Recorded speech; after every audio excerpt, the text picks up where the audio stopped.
kita mau ngebongkar satu elemen penting, seringnya sih nggak kelihatan ya di balik layar cerita, eksposisi. Nah, kita bakal lihat apa sih eksposisi itu, kenapa fundamental banget kayak cetak biru rumah gitu kali ya. Bisa dibilang gitu ya. Dan yang penting juga gimana bedain yang efektif sama yang ya cuma numpahin info aja. Jadi misi kita kali ini memahami seni di balik halaman-halaman atau menit-menit awal sebuah cerita. Oke, kita mulai ya. Tepat sekali. Jadi eksposisi itu bukan sekedar pembuka biasa loh.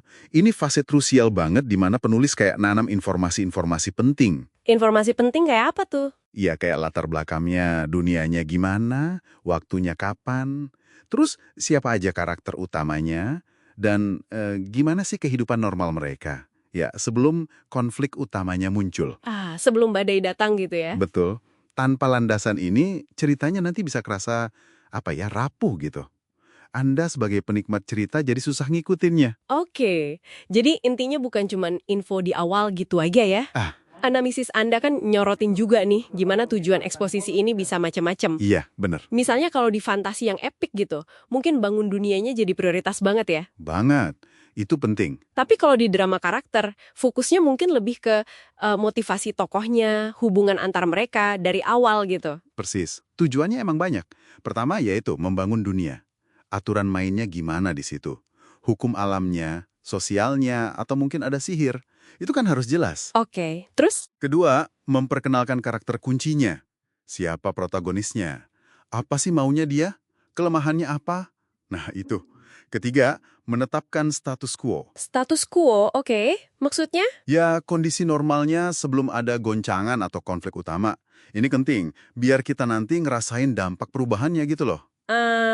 Iya, biar kerasa bedanya ya. Betul. Dan terakhir, jangan lupa juga nanemin tema sama suasana ceritanya dari awal.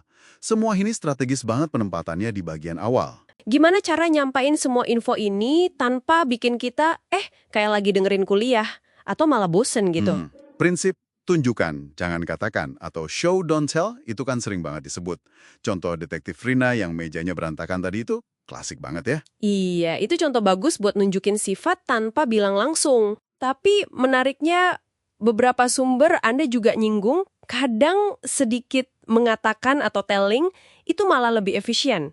Misalnya buat detail teknis yang ribet gitu. Gimana tuh nyimbaninnya? Nah, itu pertanyaan bagus. Show don't tell itu panduan yang oke banget. Tapi ya bukan aturan kaku yang harus mati-matian diikutin. Kuncinya itu diintegrasi.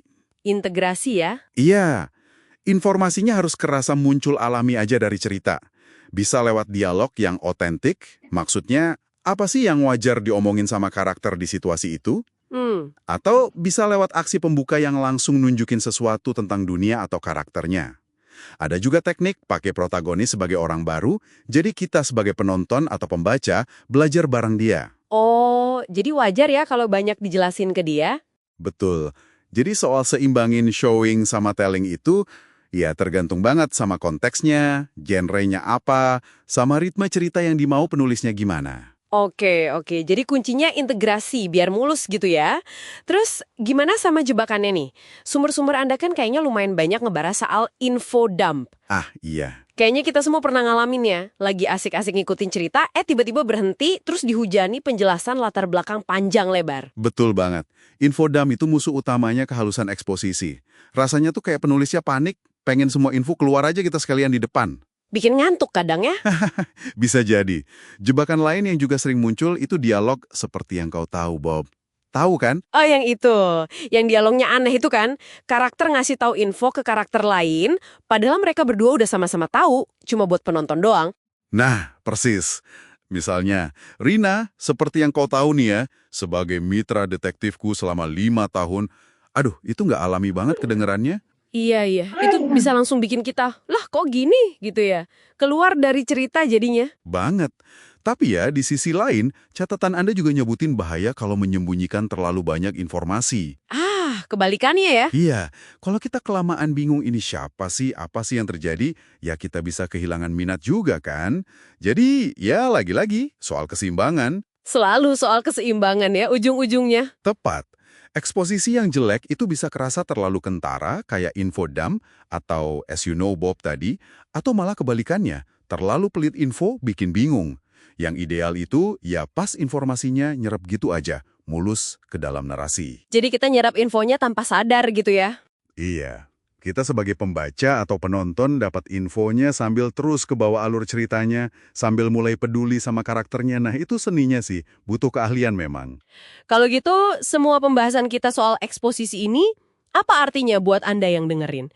Jadi, memahami ini tuh bukan cuma buat penulis aja ya sebenarnya. Bukan cuma buat penulis. Tapi juga bisa mempertajam apresiasi Anda sebagai penikmat cerita. Anda jadi bisa ngelihat, jahitan di balik layarnya gitu. Gimana sebuah dunia dan karakter dikenalin secara efektif. Atau mungkin kurang efektif.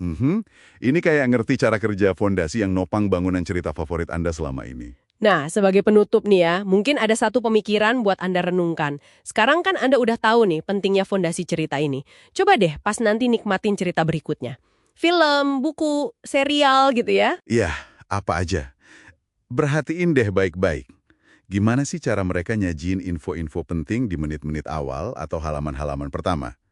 Kerasa mulus nggak? Atau ada momen infodump? Atau dialog aneh tadi?